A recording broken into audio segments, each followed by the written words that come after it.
I'm having a hard time talking about this because I'm still horrified by this concept.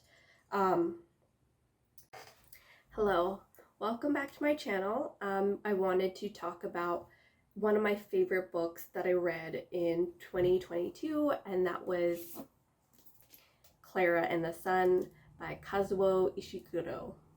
Hey you guys, it's Michelle. If you are new here, I talk about books and mental health, and I'm still trying to figure out my channel. It's a little bit chaotic here, but if you like chaos, please subscribe and like the video, and we'll get on to it. Now, if that name sounds familiar, Kazuo Ishiguro also wrote a book called Never Let Me Go, which I read a few years ago. And that book is why I picked up Klara and the Sun. In that book, I really enjoyed Ishiguro's writing, the way he built the world, and I wanted to see if he could do something similar in a different book. So Klara and the Sun is a novel based in a futuristic world. One might also argue that it might be dystopian in a way, where AI is very, very advanced. It's not perfect, but it's advanced. And Klara is an AI. The book is written from her perspective. Klara is in a store where other AIs are being sold as robots, and it seems particularly targeted to children and teens. The AIs in this world are advanced enough to be able to have a conversation, to be basically human, except they're just a robot. You really feel connected to this AI, to Klara, because it's sweet, like some of the things that she's not able to pick up on that other humans are able to do.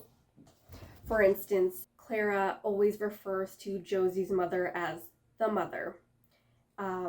The mother drove the car. The mother stepped outside. Her relationship to the mom as well as the housekeeper, it improves and it changes, and you can tell that Klara is getting closer to these people. She still refers to them as the mother and Melania housekeeper. Now, I'm going to touch on spoilers in a bit, so I want to warn you that I'm going to do that. It's really hard for me to talk about this book without talking about spoilers, so if you don't want to be spoiled, you want to know more about Klara and the Sun, please pick it up. Let me know how you like it. Oh, I should also mention that Klara lives with Josie, and Josie is not well. It's not necessarily said what is wrong with her, but there are some days where she's like really, really sick and is sleeping in bed a lot of the time, almost weeks at a time. The mother is very upset about this, about her sickness. I don't know if she's supposed to be getting better. I think the mother thinks that Josie's not gonna live for very long. Overall, I really love this book. It opened my eyes in a way that I would never expect to think about an AI. I was very drawn to Klara. I wanted her to be real, and I loved her humanness even though she was an AI. I think the biggest thing that I took from this book was the importance of being human, the importance of relationships, things, and that's what I took from this, from Klara and the Sun. Now, I will go into spoilers because it's hard to talk about this book and how much I loved it without talking about the spoilers. As I mentioned before, Josie is not doing well. It seems like she has a very terminal illness, especially because of how the housekeeper and her mother react to her having down days and just not moving very much and needing to like sleep all the time. And I'm having a hard time talking about this because I'm still horrified by this concept. The mother basically, I think her the reason why she buys Klara is to basically copy and learn Josie's personality, her wholeness, and she wants to copy that, and in case Josie passes away, she wants Klara to continue her. Some of the horrifying scenes that just almost could not sit with.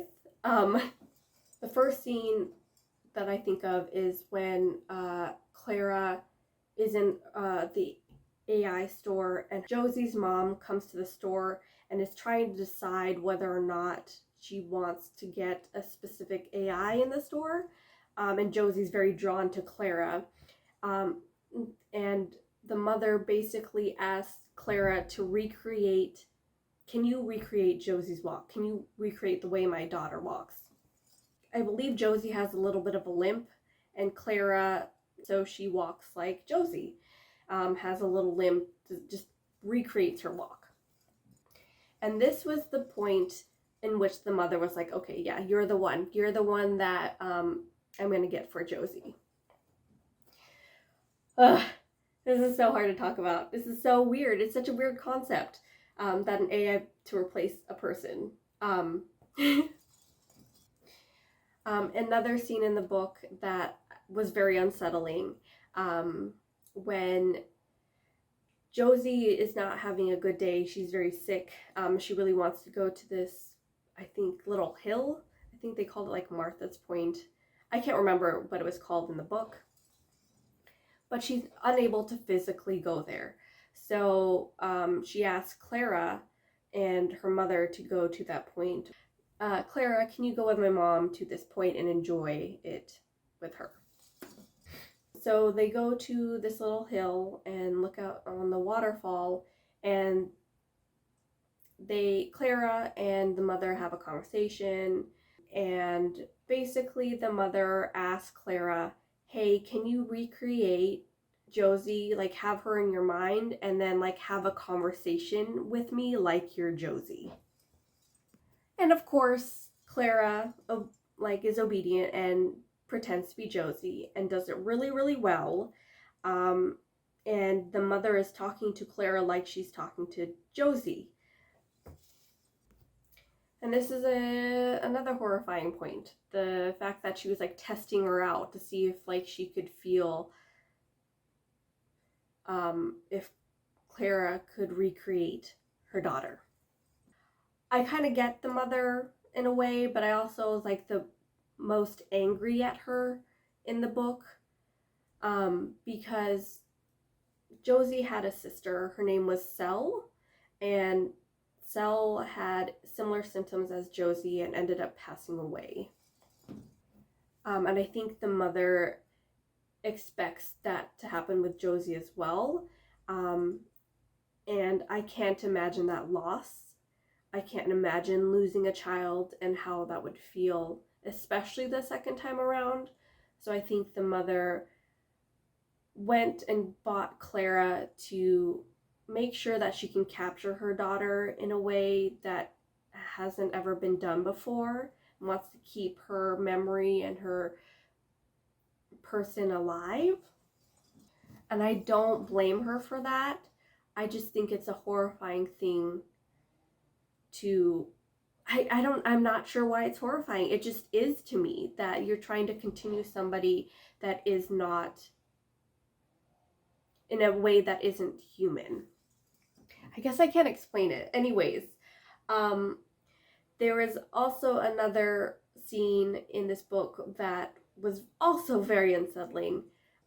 So Josie visits this man named Mr. Capaldi frequently, and the mom tells Josie that Mr. Capaldi is trying to take your portrait, and when I heard that, I thought like, oh, he's painting. But then I kept thinking like, if he's painting a portrait of her, why can't he just like, you know, reference a picture or you know, like a photo? Like, it is whatever year this is. I'm sure technology has advanced enough that you can like just look at a picture and, you know, paint from it. Well, lo and behold, he's meeting with Josie I think he is painting a portrait, but that's not really why he's there. The real reason why he visits Josie is to talk with her, to learn about her, and to basically he's taking notes and information and he's gathering it to give Klara all of this information eventually if Josie were to pass, so that Klara could fully be Josie. I think in the book they call it Continue Josie. They literally write, Klara, will you be able to continue Josie if it came down to it? So yeah, that's what I'll give you in terms of the book. And I hope that piques your interest. But I really, really, really enjoyed the way that Ishiguro created these characters and created this world where you are very drawn to every character and the relationship to one another, especially Klara. I think what is really great about Klara is just her innocence, and she's wanting to help, but she has no idea about what's right to say, what's okay to say, what can you do, what's inappropriate to do. And so you see these like really cute interactions and horrifying interactions, as I pointed out before. It's just a great reminder about why it's important to be human, what makes us human, and the importance of not being immortal and having an end and having, you know, a death date, if that sounds right. So if you pick up Klara in the Sun and you end up reading it, please let me know how you liked it. If you also found it horrifying, or if that was just me, and if you liked it more than Never Let Me Go. So let me know in the comments if you pick this up. Alright, so I hope to do more book reviews of my favorite books in the future. If you have a book suggestion, if you want to know my least favorite books, my to-be-reads, my did-not finish lists, please let me know what you want to hear next from me in the comments below. I hope to see you soon, and thank you for watching.